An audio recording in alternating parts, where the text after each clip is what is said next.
C'est vers 2 h du matin, en pleine mer, que les premiers bateaux de migrants sont repérés par la garde nationale tunisienne. Chaque nuit, la police maritime intercepte entre 5 à 10 embarcations irrégulières comme celle-ci.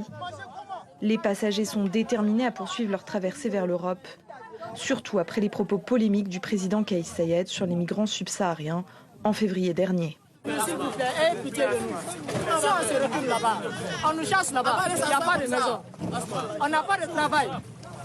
On vient quitter ici parce qu'on nous chasse ici. On ne veut plus de nous ici. Ces derniers mois, dans la foulée des déclarations de Kais Saied, les autorités tunisiennes ont renforcé leur contrôle visant les migrants sans papier. Résultat, de nombreux subsahariens sans titre de séjour ont perdu leur travail. Tout l'argent qu'on avait, c'est ça, c'est ce qui est là. Donc si on se retrouve, on est mort, on est à zéro. Donc c'est mieux qu'on meure. On est à zéro, on est foutu. Leur embarcation est surchargée et peut prendre l'eau à tout moment. Mais aucun n'accepte de monter dans le bateau de la garde nationale. Il faudra près d'1 heure pour les faire céder.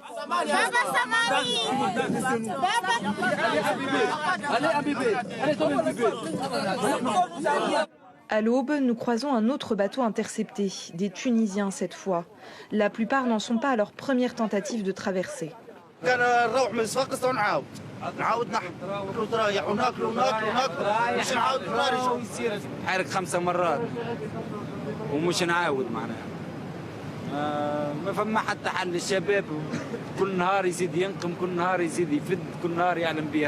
De retour au port de Sfax, les gardes-côtes ramènent plus de 300 migrants avec eux. Tous seront relâchés dans la ville, les autorités n'ayant pas les moyens de les retenir ou de les arrêter. Un scénario qui se répète chaque jour. En 2023, rien que les 3 premiers mois de l'année, les gardes-côtes ont intercepté plus de 14 000 migrants, un chiffre 5 fois plus élevé qu'à la même période, un an plus tôt. À Tunis, nous retrouvons le porte-parole de la garde nationale. Il nous explique les difficultés croissantes à gérer les réseaux de passeurs. Cela commence déjà à terre, avant la mer. La garde nationale a stoppé de nombreuses traversées clandestines à partir des démantèlements de réseaux dans les maisons où les migrants attendent les départs ou dans les forêts à proximité des côtes. À Sfax, ces réseaux se sont multipliés. Dans cette ville d'industrie et de pêche, la matière première pour construire les bateaux est déjà présente. Les moteurs s'échangent sur le marché noir. Il y a également la problématique du crime organisé entre les pays. Nous avons des migrants qui vont et viennent en Tunisie et connaissent de mieux en mieux les techniques pour organiser les départs. C'est d'ailleurs leur seul objectif. C'est pourquoi ils vont d'ailleurs directement à Sfax ou à Mahdia, où vous avez le plus d'artisans et techniciens dans la fabrication et la maintenance de bateaux. Le tribunal et la garde nationale confirment aussi l'augmentation des organisateurs de traversées subsahariens. Ils planifient les voyages au sein de leur communauté et partent sans capitaine, comme ceux que nous avons vus lors des interceptions en mer.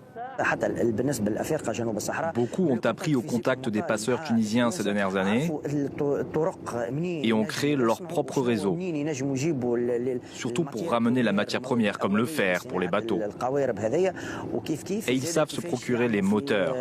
Ils connaissent les points de départ sur les plages pour ne pas se faire repérer et partir vers l'Italie.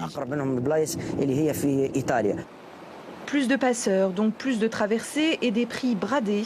Actuellement, partir coûte parfois seulement 450 €, soit 2 fois moins que d'habitude, dans des embarcations bricolées et très risquées.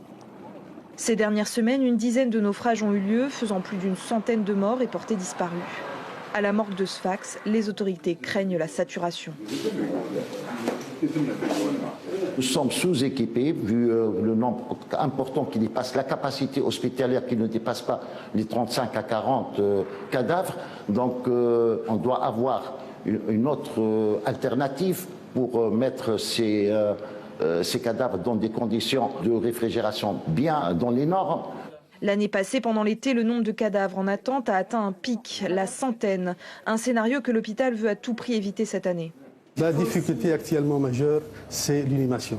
Parmi donc, les propositions et les solutions, il faut anticiper, il faut préparer des tombes d'avance pour ne pas être débordé en cas de catastrophe collective, en cas de naufrage collectif.